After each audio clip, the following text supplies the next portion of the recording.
एक जंगल में एक तोता और एक घोड़ा रहते थे। तोते को उड़ने का बहुत शौक था। वो हर वक्त उड़ता और उधर उधर निकल जाता।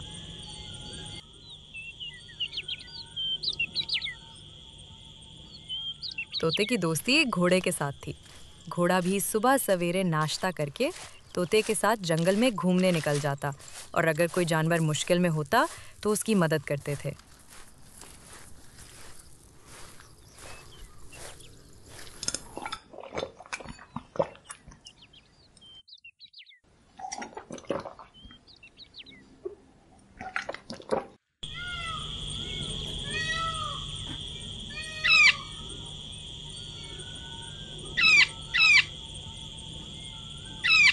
एक दिन वो हस्बे मामूल सैर कर रहे थे तो उनको एक जख्मी बंदर नजर आया जिसके जिस्म से खून निकल रहा था।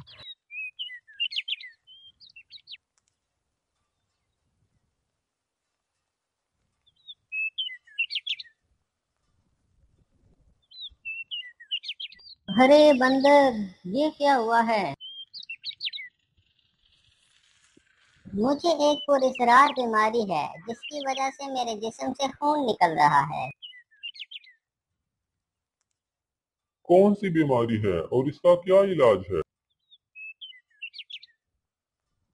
ये एक ऐसी बीमारी है जिसमें जिस्म का खून निकलता रहता है और बंद नहीं होता। इसका इलाज है पीला पानी। पीला पानी पीने से मैं ठीक हो जाऊंगा। पीला पानी, ये क्या होता है और ये कहाँ पाया जाता है? हाँ, पीला पानी। पीला पानी पीने से मैं ठीक हो जाऊंगा। ये पीला पानी कहाँ से मिलेगा? ये पानी मुझे भी नहीं पता कि कहाँ से मिलेगा। ओह, फिर तो हम आपकी कुछ भी मदद नहीं कर सकते हैं। जंगल के आखिरी कोने पर एक चड़ेलों की वादी है। उस वादी के अंदर चड़ेलों की एक मलका है। उस मलका को पीले पानी का पता है। वो तो बहुत खतरनाक जगह है। वो चड़ेली पीले पानी के बारे में बता सकती है। बाकी किसी को भी नहीं पता कि पीला पानी कहाँ पर है।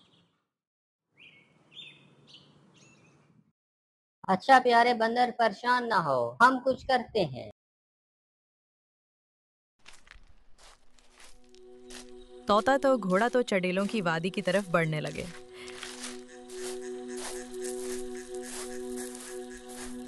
वक्त बहुत हो गया था, अंधेरा पड़ रहा था। उन्होंने वहीं आराम करने का सोचा और फिर वहां से सुबह अपना सफर शुरू करने का फैसला किया।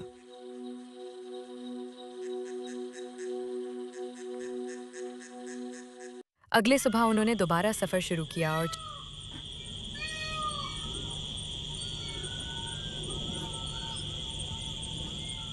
चलते चलते चड़ेलों की वादी में पहुंच गए। अभी वो वहां पहुंचे ही थे कि उन्होंने एक चेहरा अपनी तरफ आते हुए देखा।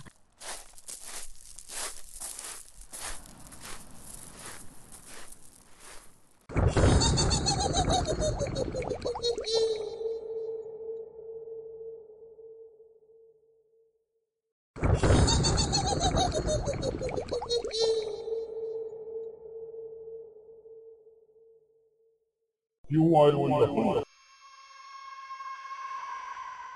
हमने चुड़ैलों की मलका से मिलना है। हमने उनसे मिलना है और पीला पानी उनसे लेना है। हमने चुड़ैलों की मलका से मिलना है। ठीक है, मेरे पीछे आओ।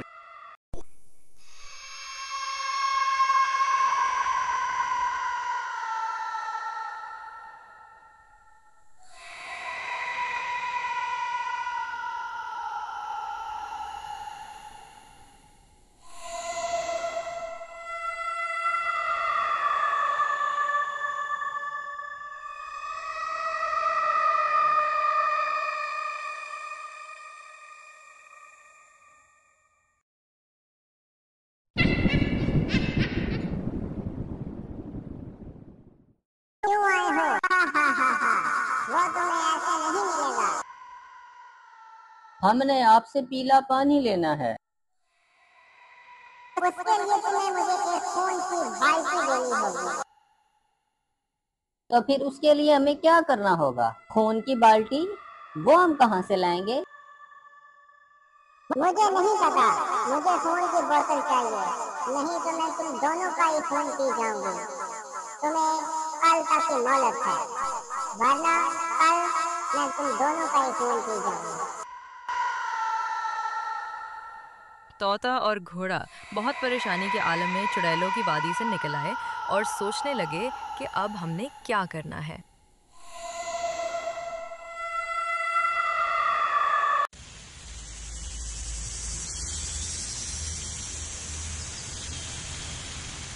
कुछ देर आराम करने के बाद तोता खाने की तलाश में निकल पड़ा। उड़ते उड़ते उसकी नज़र सुर्ख रंग के फूलों पर पड़ी जो बहुत चमक रहे थे। वो फूलों के पास कुछ देर बैठा और फिर कुछ सोचकर दोबारा उड़ने लगा और वापस घोड़े के पास आ गया।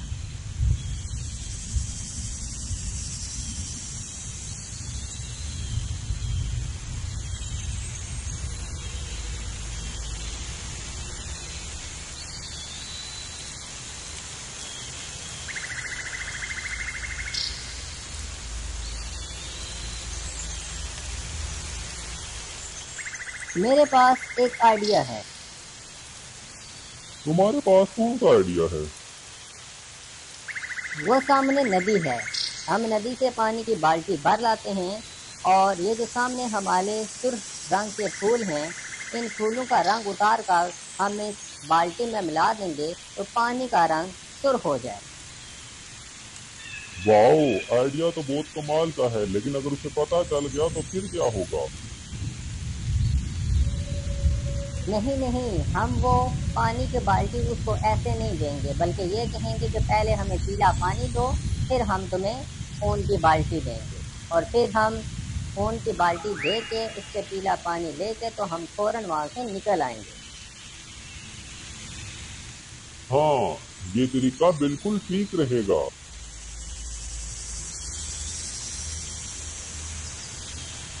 ये कहकर तोता घोड़े के पास से उड़ गया। उसने एक बाल्टी ली और नदी के पास चला गया। वहां पहुंचकर उसने बाल्टी को पानी से भरा और फिर सुर्ख फूलों की तरफ उड़ गया। उसने फूलों से सुर्ख रंग पानी में शामिल कर दिया, जिससे पानी का रंग सुर्ख हो गया और ऐसे लगने लगा जैसे बाल्टी में पानी नहीं बल्कि खून है। ये सब काम करने के बाद तोता पानी वाली बाल्टी लेके घोड़े के पास आ गया।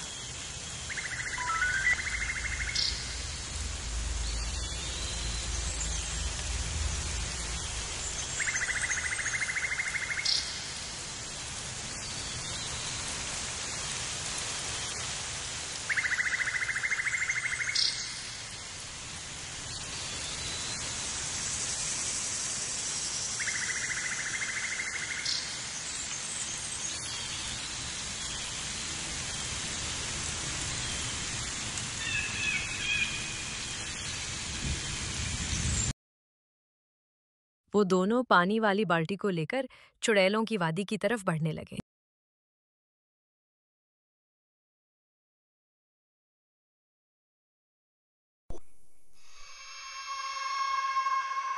ये ले खून की बाल्टी।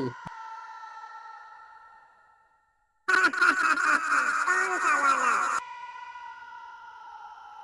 वादा ये था कि हम आपको खून की बाल्टी देंगे और आप बदले में हमें पीला पानी देंगी। अब आप भी अपना वादा पूरा करें। कोई वादा नहीं है, दो मुझे खून की बाल्टी, नहीं तो मैं तुम दोनों को भी जला दूंगी।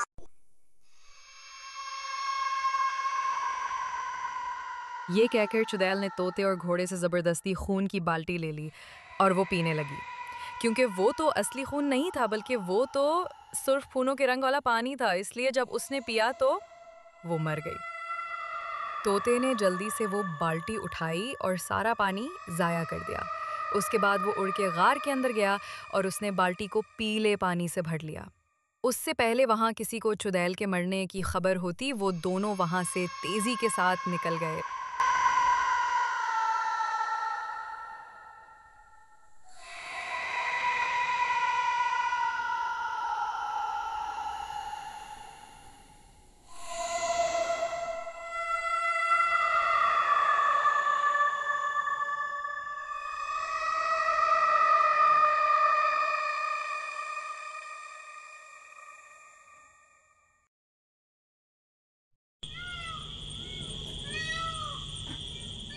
ये लो बंदर, पीले पानी पी लो।